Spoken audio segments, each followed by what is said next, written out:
شب گریزاں ہوگی آخر جلوائے خورشید سے، یہ چمن معمور ہوگا نغمائے توحید سے۔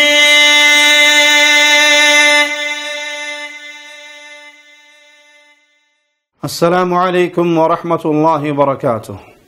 ان الحمد للہ نحمده ونستعینه ونستغفره ونعوذ بالله من شرور انفسنا ومن سیئات اعمالنا، من يهده الله فلا مضل له ومن يضلل فلا هادي له، اشهد ان لا اله الا الله وحده لا شريك له واشهد ان محمدا عبده ورسوله، اما بعد۔ بدترین عقائد میں تصوف کا عقیدہ بہت ہی برا عقیدہ ہے۔ صوفیہ جن کی بنیاد، جن کی عقائد کی بنیاد نہ قرآن ہے نہ حدیث، بلکہ جو ان کے منہ میں آتا ہے، جو ان کے من میں آتا ہے وہ بولتے ہیں۔ طالب علم جب بات کرتا ہے تو کہتا ہے قرآن حکیم میں یہ حکم یوں ہے، رسول اللہ صلی اللہ علیہ وسلم کا ارشاد یوں ہے۔ طالب علم شریعت کا پابند ہوتا ہے، قرآن اور حدیث کے دلائل کا، لیکن صوفی ان سلسلوں کو مانتے ہی نہیں۔ وہ تو کہتے ہیں میرا دل میرے رب سے بیان کرتا ہے، پھر اپنی طرف سے ایسے عقیدے تراش لیتے ہیں جس سے نعوذ باللہ قرآن پاک کی بھی تکذیب ہوتی ہے اور اللہ کے فرمان کی بھی تکذیب ہوتی ہے۔ حالانکہ سب سے سچا تو میرا مالک ہے، میرے مالک سے بڑھ کر سچی بات کرنے والا کوئی نہیں۔ آئیے کلام الہی میں مالک کا فرمان سنتے ہیں، وَمَنْ أَصْدَقُ مِنَ اللَّهِ حَدِيثًا۔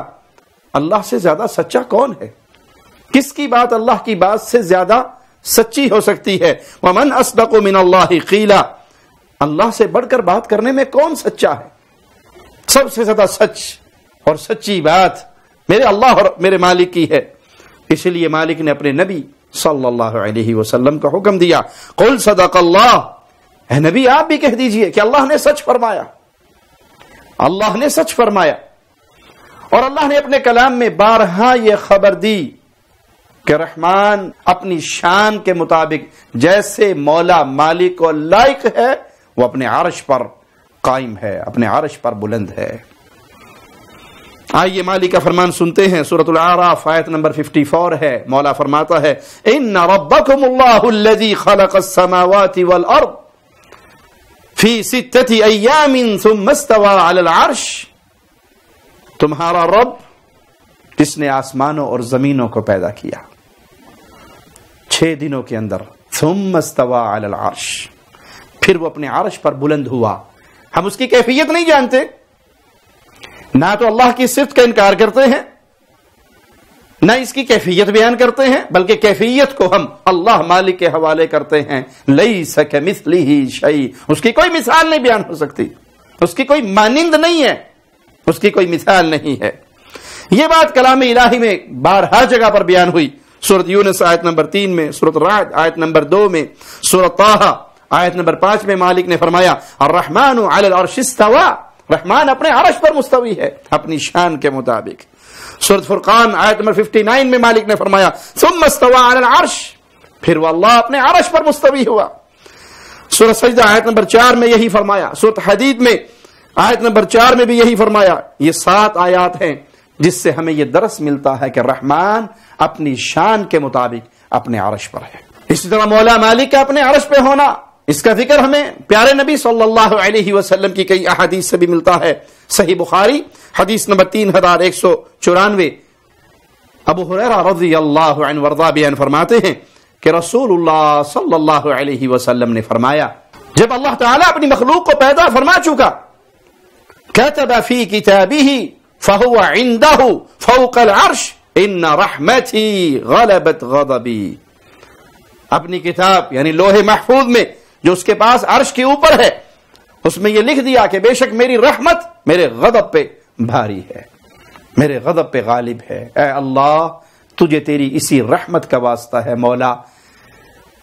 انسانیت اس کرونا وائرس کے اندر بڑی پریشان ہے، اللہ تجھے تیری رحمتوں کا واسطہ ہے مالک، اس بیماری کو اٹھا لے، اس وبا کو اٹھا لے، اپنے بندوں پہ رحم فرما دے، ہمارے رمضان کی ان رونقوں کو بحال فرما دے، ہماری مسجدوں کو کھول دے، اے اللہ اس وبا کو اٹھا لے، تاکہ تیرے بندے تیرے گھروں میں اکٹھے ہو کر تیری عبادت کر سکے، تیرے گھر کا طواف کر سکے۔ اے اللہ ہمارے ساتھ وہ معاملہ فرما جو تیری شان ہے، وہ معاملہ نہ فرما جس کے ہم اپنے گناہوں کی وجہ سے مستحق بن چکے ہیں۔ اے اللہ ہمارے گناہوں کو نہ دیکھ، اپنی رحمت کو دیکھ۔ تیرے پیارے نبی کا فرمان، اس نے تیرے بارے میں ہمیں خبر دی کہ اللہ نے اپنے پاس لوح محفوظ میں یہ بات لکھ دی کہ میری رحمت میرے غضب پہ غالب ہے۔ لیکن صوفیوں کے ایک پیر جلال الدین بغدادی، اس کی گفتگو سنیے، وہ کس طرح اللہ مالک کی بھی توہین کر رہا ہے، کلام الہی کی بھی تکذیب کر رہا ہے، کس طرح اللہ مالک کی توہین کرتا ہے، اللہ کے عرش کی توہین کرتا ہے، قرآن حکیم کی تکذیب کرتا ہے۔ سیدی اعلیٰ حضرت فرماتے ہیں حال یہ ہے آنکھوں سے خون بہ رہا ہے۔ کسی شخص نے پوچھا کہاں کیوں ایسا ہو رہا ہے، آنکھوں سے خون کیوں بہ رہا ہے؟ کہنے لگے عرش اعظم سے ہو کر آیا ہوں۔ بندے نے پوچھا کیا سبب، کیا دیکھا وہاں؟ کہا میں عرش پر گیا تھا اللہ کو ڈھونڈنے۔ اے صوفیو توجہ کرو، میں عرش پہ گیا تھا اللہ کو ڈھونڈنے، تو جب میں وہاں پہنچا، اعلیٰ حضرت کے لفظ سنو، جب میں وہاں پہنچا تو عرش کو بھوکے بھیڑیے کی طرح منہ کھلا ہوا پایا۔ جیسے بھیڑیا بھوکا ہوتا ہے، شکار کے لیے منہ کھلا رکھتا ہے کہ کہیں سے آئے تو دبوچ لوں۔ کہا عرش کو میں نے بھوکے بھیڑیے کی طرح منہ کھلا ہوا پایا، وہ خود خدا کو تلاش کر رہا تھا۔ جب میں پہنچا تو مجھے کہنے لگا با یزید کدھر آئے ہو؟ میں نے کہا خدا کو ڈھونڈنے۔ کہا تم کو تو یہ خبر دی ہے اس نے کہ میں عرش پہ ہوں، ہمیں یہ کہتا ہے کہ با یزید کے دل میں رہتا ہے۔ انا للہ و انا الیہ راجعون۔ اس کی یہ گفتگو کتنی گستاخانہ ہے، کس طرح اللہ مالک کے کلام کی توہین کرتے ہوئے اور تکذیب کرتے ہوئے یہ وہ بات کہہ رہا ہے جو نہ اللہ کے کلام میں ہے، جو نہ رسول اللہ صلی اللہ علیہ وسلم کی حدیث میں ہے، نہ کسی صحابی سے منقول ہے، بلکہ یہ کھلی ہوئی مخالفت ہے اللہ کے کلام کی اور اللہ کی آیات کی۔ کہ عرش کہہ رہا ہے با یزید بستامی کو کہ تم اللہ کو ڈھونڈنے یہاں پر آئے ہو، اللہ نے تمہیں خبر دی کہ میں عرش پر ہوں، اور عرش کہتا ہے مجھے خبر دی کہ میں با یزید کے دل میں رہتا ہوں۔ تو مجھے کہنے لگا با یزید کدھر آئے ہو؟ میں نے کہا خدا کو ڈھونڈنے۔ کہا تم کو تو یہ خبر دی ہے اس نے کہ میں عرش پہ ہوں، ہمیں یہ کہتا ہے کہ با یزید کے دل میں رہتا ہے۔ انا للہ و انا الیہ راجعون، انا للہ و انا الیہ راجعون۔ اللہ کی قسم یہ خالق و مالک کی توہین ہے۔ قرآن پاک میں اللہ تعالیٰ نے بارہا یہ بات بتائی ہے، جس طرح ہم نے آپ کو آیات سنائی کہ اللہ سے بڑھ کر سچ بولنے والا کوئی نہیں۔ اللہ نے خبر دی کہ اللہ اپنی ذات کے اعتبار سے اپنے عرش پر ہے جیسے اس کی شان کے لائق ہے، تو اللہ کی قسم اللہ کی ذات اپنے عرش پر ہے جیسے اس کی شان کے لائق ہے، وہ کسی انسان کے دل میں نہیں ہے۔ یہ جھوٹ ہے صوفیہ کا، یہ ان کی گھڑی ہوئی باتیں ہیں، من گھڑت باتیں ہیں کہ قلب المؤمن عرش الرحمن، مومن کا جو دل ہے وہ رحمان کا عرش ہے، نہ یہ قرآن میں ہے نہ حدیث میں ہے۔ یہ جھوٹ ہے، یہ من گھڑت ہے، یہ ان کے تراشے ہوئے جملے ہیں۔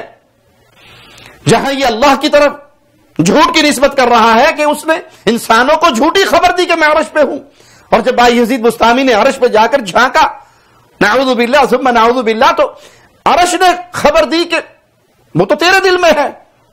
یہ اللہ کی آیات کی توہین نہیں، یہ اللہ کی ذات کی توہین نہیں۔ یہ کہاں لکھا ہے کہ کوئی شخص اللہ کے عرش پہ پہنچ سکتا ہے؟ کس حدیث میں یہ خبر ہے کہ با یزید عرش پر گیا ہے؟ اور پھر یہ اللہ کے عرش کی توہین کرتے ہوئے ظالم کیا کتنا سخت اور کتنا بڑا ظالمانہ جملہ کہتا ہے کہ وہ بھوکے بھیڑیے کی طرح منہ کھولے ہوئے تھا عرش، اور وہ پوچھ رہا تھا با یزید تمہیں یہ خبر دی ہے کہ میں عرش پہ ہوں، ہمیں خبر دی ہے کہ با یزید کے دل میں ہوں۔ میں عرش پہ گیا تھا اللہ کو ڈھونڈنے، تو جب میں وہاں پہنچا، اعلیٰ حضرت کے لفظ سنو، جب میں وہاں پہنچا تو عرش کو بھوکے بھیڑیے کی طرح منہ کھلا ہوا پایا۔ جیسے بھیڑیا بھوکا ہوتا ہے، شکار کے لیے منہ کھلا رکھتا ہے کہ کہیں سے آئے تو دبوچ لوں۔ کہا عرش کو میں نے بھوکے بھیڑیے کی طرح منہ کھلا ہوا پایا، وہ خود خدا کو تلاش کر رہا تھا۔ جب میں پہنچا تو مجھے کہنے لگا بایزید کدھر آئے ہو؟ میں نے کہا خدا کو ڈھونڈنے۔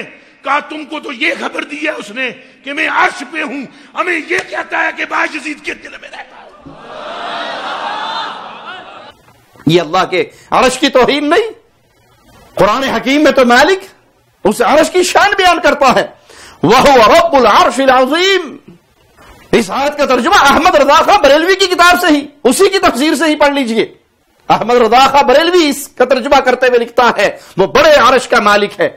اس آیت میں اللہ کریم نے اپنے عرش کو عظیم کہا۔ دوسرے مقام پر مالک فرماتا ہے رب العرش الکریم، کرم والے عزت والے عرش کا مالک، عزت والے عرش کا مالک۔ کہیں اس عرش کو عظیم کہا، کہیں اس عرش کو کریم کہا، عزت اور تکریم والا عرش۔ اور یہ صوفی، یہ جاہل، یہ ظالم، یہ مجرم، یہ اس کی توہین کرتے ہوئے کہتا ہے کہ بھوکے بھیڑیے کی طرح منہ کھولا ہوا، اور وہ بایزید سے پوچھتا ہے انا للہ و انا الیہ راجعون۔ اسی لیے ہم کہتے ہیں دنیا کا گندا ترین عقیدہ تصوف کا عقیدہ، صوفیاء کا عقیدہ، اور گندی ترین مخلوق یہ صوفیاء کی مخلوق ہے۔ گمراہ ترین لوگ، گندے ترین لوگ جو اللہ کی توہین کرتے ہوئے نظر آئیں گے، جو قرآن حکیم کی آیات کو جھٹلاتے ہوئے نظر آئیں گے، جو شریعت محمدیہ کا مذاق اڑاتے ہوئے نظر آئیں گے۔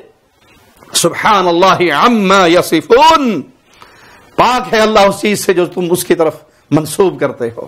تو پیارے بھائیوں، ان جاہل صوفیوں سے بچو، ان جاہل پیروں سے بچو جو قرآن حکیم کے علم سے کورے ہیں، جو رسول اللہ صلی اللہ علیہ وسلم کی احادیث کے علم سے کورے ہیں، جنہوں نے خود اپنا دین تراشا ہے، جس دین میں توہین ہے کتاب اللہ کی اور توہین ہے سنت رسول اللہ کی۔